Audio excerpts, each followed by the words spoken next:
Dr. Anand, how can we use psychology to build a strong and reputable personal brand in this market? Okay, the first thing is I think it will need more than psychology to build a personal brand.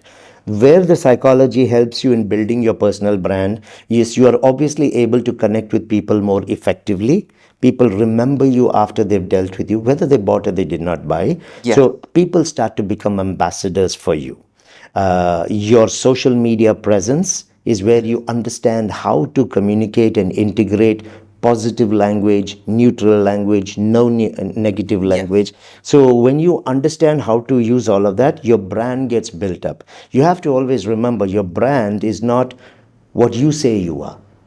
Your brand is what people perceive you to be. I could go up in front of any camera and talk about myself. I can create my own marketing pitch, my own sell job. Any of us could do that, or we could hire a professional to do it for us. But is that how people perceive you after they have met with you, had a phone call, engaged with you? If not, your brand is what people believe you to be. So I think from our side to build our personal brand, again, is genuine intent.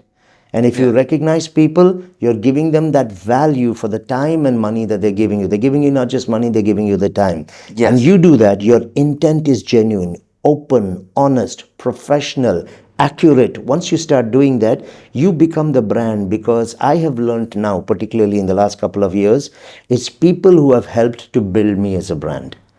It's people who've had the experiences, they go and talk to people. I go to any brokerage today, I go to any building in Dubai, someone is coming up and saying, thank you for what you're doing. Can I take a picture of you? They go and put it up there. They talk to the friends, guess who I met today? So this is when your brand starts to snowball. It starts to go out there.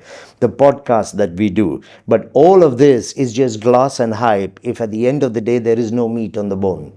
You have to be able to demonstrate your results.